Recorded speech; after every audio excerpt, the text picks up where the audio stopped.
the horror we are facing today is our horror. Because the world we are facing today is not because of the perpetrators, it's about the billions of people who are doing nothing. And it's not pleading guilty, no. It's about being unaware. Having said that, I developed myself in a criminal way, covered by shiny import, export, and so on. So I got, on a young age, I'm talking about roughly around 20, I had already these shiny things like cars you can only afford when you are rich. Start playing with, well, I played the Hollywood show, like the succeeded businessman when I was 20. And most of them say, oh, he has rich parents, of course, because otherwise how can you afford this? But out of all this business, I start also be involved in currency trading, black money. So I start to be making a little bit of business with money. And then one of the guys in Brussels, who was one of my partners in dealing with currencies, said, hey, you run around the clock daily with all your business and activities. Why don't you go into money trading? We have license available and we can make a deal. And we did this through offshores, like nothing on your name. And it could be a nice career for you. There was one condition, a warning ahead. You have to put your conscience in the freezer in minus 100 degrees. And I say, no problem. Hey, I'm nearly dead, so no problem. So I became, step by step, a servant of the big money, step by step. It was still taking some years to come in the higher regions. And I get more and more excitements, like from Russia, Secret Service. They printed better dollars, American dollars, than the American dollars who were circulating from the Federal Reserve. Better quality. And they were printed, made in the USSR. And we get the assignment, we get our commissions, and we get the assignment to dump this in the market through bigger drug dealers,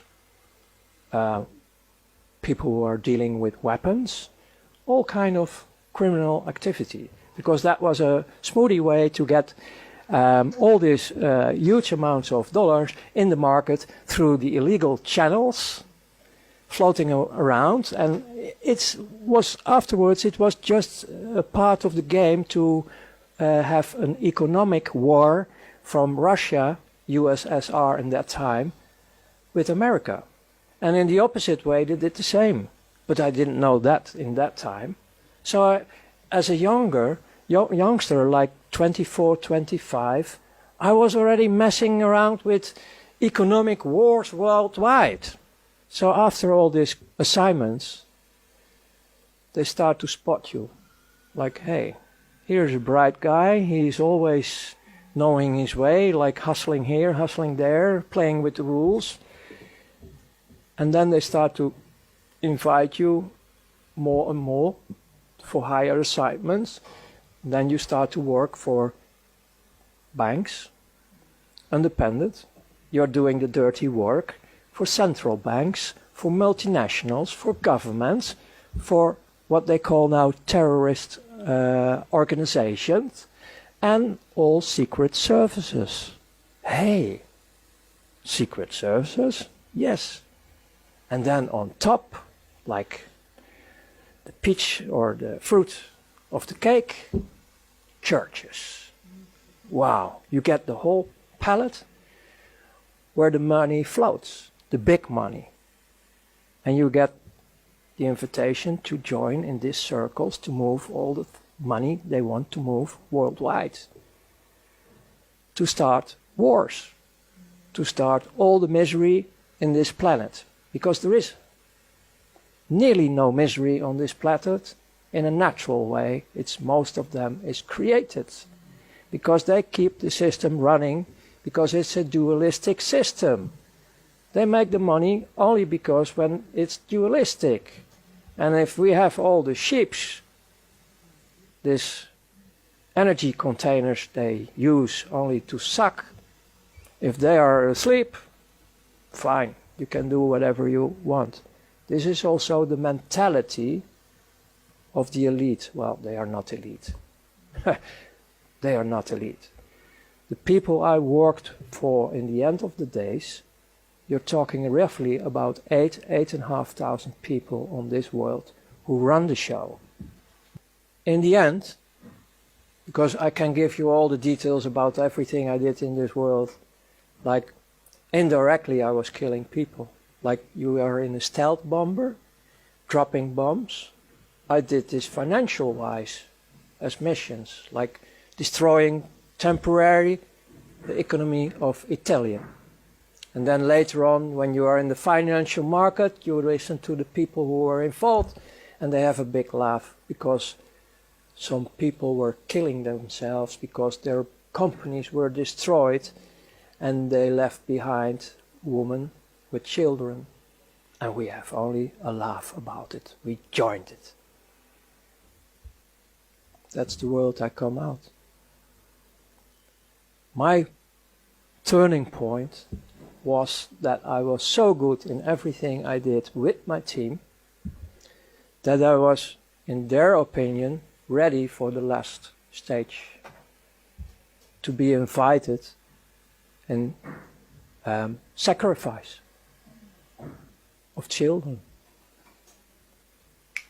That hits me. That was really going through my bunker. I couldn't handle it. It was hitting me like hell. I didn't go there. And I started to malfunction. And my whole career falls apart. And the last point I want to give you is, if we want to have liberation, don't look at outside anymore. The change will be from inside. We, the people on this planet, have to choose different, saying we don't want this anymore. It's enough. We can decide for ourselves to stand up, to be as one again, unity and diversity, and we can cooperate worldwide with each other. And tools for this are there, because one of the main tools you need to transform is the financial, monetary, banking system I was coming out. The tools are available, like healthcare, energy, everything is already available on this planet. The only thing we have to do is connect with each other, unite with each other worldwide, and say no more. Stand up, be the change yourself. And we will be liberating ourselves and our planet.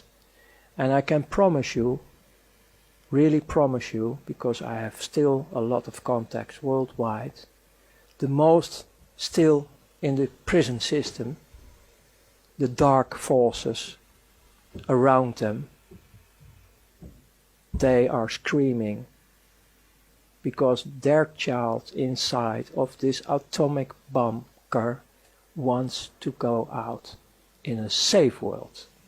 And we can create this safe world for these heavily damaged children. So thank you.